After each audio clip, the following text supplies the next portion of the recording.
આવ્યો છે। આગે સમગ્ર માર્કેટને હચમચાવી દીધું છે, જ્યાં 800 માંથી આશરે 400 દુકાનો સંપૂર્ણ રીતે બળીને ખાખ થઈ ગઈ છે। આ અગ્નિકાંડમાં વેપારીઓને અંદાજે 500 કરોડથી વધુનું આર્થિક નુકસાન વેઠવું પડશે।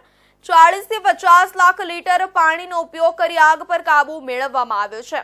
આગ એટલી વિકરાળ હતી કે તેને કાબુમાં લેતા જ અનેક દુકાનો ભસ્મીભૂત થઈ ગઈ હતી। ગત રોજ સવારે શિવશક્તિ ટેક્સટાઇલ માર્કેટમાં આગ લાગતા હાહાકાર મચી ગયો હતો।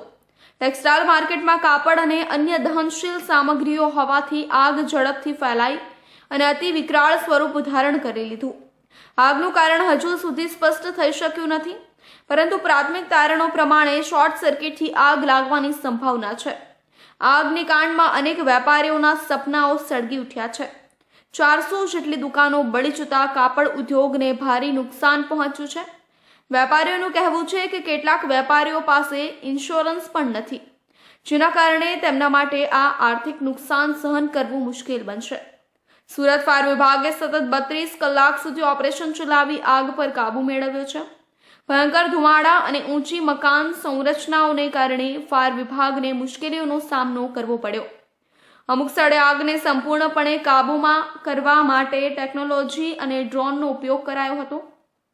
આ આગ પછી સુરત મહાનગરપાલિકા અને આગ બચાવ વિભાગ દ્વારા માર્કેટની સુરક્ષા વ્યવસ્થાની સમીક્ષા કરવાની તૈયારી કરવામાં આવી છે। વેપારીઓ દ્વારા પણ આગ સેફટીના પગલાં લેવા અને ફાયર સેફટી સિસ્ટમને અપડેટ કરવાની માંગ કરવામાં આવી છે। આ દુર્ઘટનાને પગલે વેપારીઓમાં ભારે નિરાશા અને ઉગ્ર રોષ જોવા મળ્યો છે। માર્ગતળ માર્કેટમાં આગ સતત ઘટતી રહે છે, પરંતુ હજુ સુધી કોઈ કડક પગલાં લેવામાં આવ્યા નથી। અનેક વેપારીઓએ આક્ષેપ કર્યો કે માર્કેટમાં ફાયર સેફટીની વ્યવસ્થા નબળી હોવાથી આગે વિકરાળ સ્વરૂપ ધારણ કર્યું। બહાલમાં આગના કારણે ફેલાયેલા ભારે ધુમાડા અને ખતરા દરમિયાન રાહત કામગીરી શરૂ કરવામાં આવી છે। વેપારીઓને નુકસાન અંગે રિપોર્ટ આપવા માટે સૂચના આપવામાં આવી છે। ફાયર વિભાગ અને સુરત મહાનગરપાલિકા દ્વારા આગની સત્તાવાર તપાસ હાથ ધરવામાં આવી છે અને ભવિષ્યમાં આવી ભયંકર પરિસ્થિતિ ટાળવા માટે નવી ગાઈડલાઈન બનાવવાની તૈયારી કરવામાં આવી રહી છે।